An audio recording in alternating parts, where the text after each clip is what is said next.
Anthony Joshua versus Jake Paul is a $100 million fight.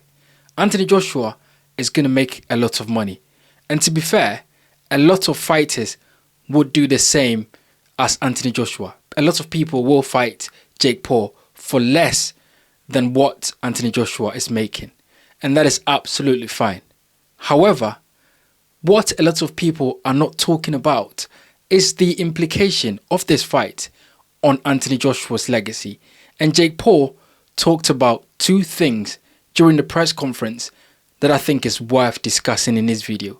So let's break it all down right now. So look, Anthony Joshua has to get rid of Jake Paul in 2 rounds, just like he did with Francis Ngannou.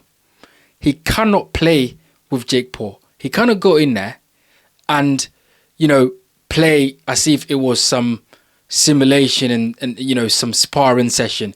Anthony Joshua has to get in there and he has to do a job on Jake Paul. He cannot play with his food. We saw what he did with Francis Ngannou. Of course, Francis Ngannou, in his own right, is a bona fide heavyweight champion in the UFC. So it could be that Anthony Joshua took Francis Ngannou a bit more seriously than he's taking Jake Paul. But what he cannot do is get in there and let Jake Paul be comfortable in this fight. Because the longer this fight goes on, the lesser people see Anthony Joshua and his legacy. And that's the fact.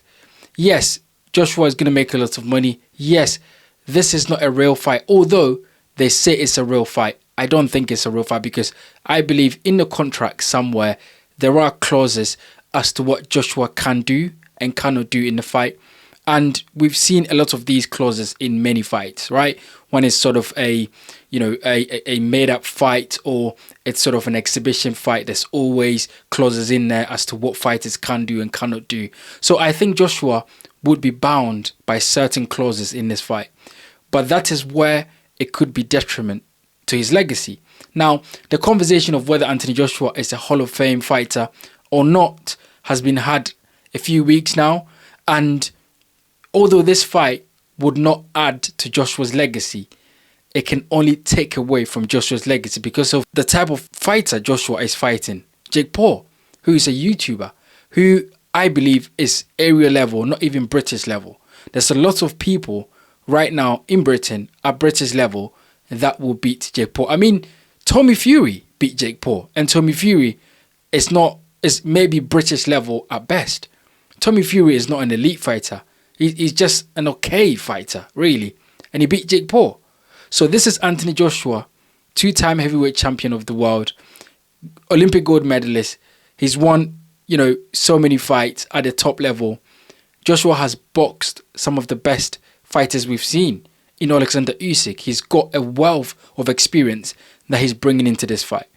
So the longer this fight goes on, the longer Anthony Joshua is in there playing with his food and making Jake Paul look good, the worse it looks on his legacy. Because this fight is not being watched by people of the older generation, of Anthony Joshua's generation. This fight is being watched by almost every single person that is of age. I'm sure people that are not even 18 years old will get their parents' Netflix account and they're going to watch this fight because Jake Paul brings a whole different sort of audience to boxing.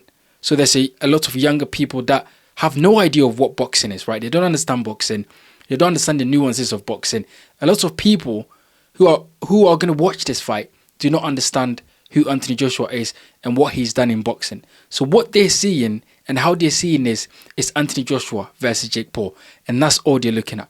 So Joshua has to get rid of Jake Paul in 2 rounds. If this fight goes past 5 rounds, it doesn't look good. Now, all of a sudden, Anthony Joshua will be remembered as the fighter that is meant to knock Jake Paul out, but took Jake Paul 5-6 rounds. And it doesn't really look good. So he has to get in there and he has to do a job on Jake Paul. Now, a lot of people are a little bit more optimistic on the Jake Paul side. A lot of people are saying that actually Jake Paul could win this fight. And Jake Paul said 2 things in the press conference that I think is worth discussing. Now, the first thing that he said was Anthony Joshua is chinny. So that means that he's got a lot of chance against Anthony Joshua. And I think this is where a lot of people make mistake. If you don't understand boxing and you're just watching boxing, you would think that Anthony Joshua is chinny because he gets hit and he looks discombobulated and he's all over the place, and then he gets stopped in fights where he's been stopped. But I think it's just different. I don't think Anthony Joshua is chinny. I think Joshua has poor powers of recovery. That's two different things. There's a difference between being chinny, which is getting hit and getting knocked out, Amir Khan sort of, predicament, and then having poor powers of recovery, which is getting hit and being all over the place before you gain your senses. And Anthony Joshua, in my opinion, has a poor powers of recovery. He doesn't recover very well when he's hit with a big shot, and therefore his legs are gone, he's all over the place, he doesn't regain his mental poise, and that happens a few rounds. We saw that in the Andy Ruiz fight. He got hit on the temple, his senses were gone, and it took Andy Ruiz a number of rounds before the referee stopped the fight. And Ruiz kept hitting Joshua and kept nailing Joshua with hard shots, and Joshua was still in there. He kept getting up, right? So that is not someone that is chinny. That is someone that has poor powers of recovery. We saw that in the Daniel Dubois fight. He got hit hard in the first round, right? And it took Joshua 5 rounds.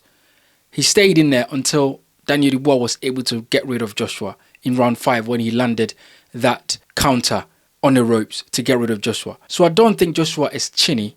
I think Joshua has a poor powers of recovery. So the question is Jake Paul a fighter that would be able to exploit Joshua's poor powers of recovery? I don't think so, because Jake Paul is not Andy Ruiz, and Jake Paul is certainly not Daniel Dubois, right? Daniel Dubois is a good fighter. He's a world level fighter. Andy Ruiz at some point was a world level fighter. Ruiz is a really good fighter, right? He's a very good boxer. He's a hooker. And one thing we say in boxing all the time is jab with a jabber, but do not hook with a hooker. And Andy Ruiz, when Joshua hooked with him, he came up on top. And is Jake Paul in possession of the skill set that Andy Ruiz has? I don't think so. So Jake Paul, I don't think, has the ability to do what Andy Ruiz did to Anthony Joshua. The second thing that Jake Paul mentioned is that Anthony Joshua does not fight well against shorter or smaller fighters. And that could be true because Andy Ruiz is considered a smaller heavyweight, and Jermaine Franklin, who Anthony Joshua fought, is also considered to be a smaller heavyweight. And they both gave Anthony Joshua a lot of problems. But one thing that we must remember is, once again, Andy Ruiz was an excellent fighter. Very good fighter. Really, really good boxer, and he knew what he was doing. Ruiz was a better boxer than Anthony Joshua when he fought him. Ruiz was just ill-disciplined, and he was fat, and he didn't look after his health and his physique very well. But Ruiz can be a problem when he's on it, when he's focused. And Jermaine Franklin is a decent fighter, definitely a better fighter and a better boxer than Jake Paul, absolutely. So has Jake Paul the ability as a smaller guy to trouble Joshua the way Andy Ruiz did and Jermaine Franklin did? I don't think so. I don't think so, not at all. So Jake Paul has no chance in this fight. He should not have any chance in this fight. Jake Paul should get in there, and Anthony Joshua should get rid of Jake Paul easily. Unless Anthony Joshua is being paid to carry Jake Paul for a few rounds. And again, that hurts his legacy because people only remember Anthony Joshua for playing games with a YouTuber. And the longer Jake Paul stays in there, the worse it gets for Anthony Joshua.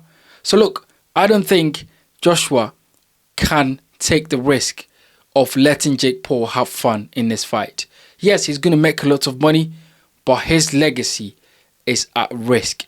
And if he does not get rid of Jake Paul in a great fashion, in a fashion that a lot of people are asking for, this could become ugly for Anthony Joshua. Yes, he would have all the money, but people will not see Anthony Joshua the same as they did before the Jake Paul fight. Get in the comment section and let me know what you think about the things I've discussed in this video. Do you agree? Do you not agree? Let me know in the comment section below. My name is Bright. This is the Bright Show Podcast Boxing. Thank you for watching. I'll see you guys on the next one.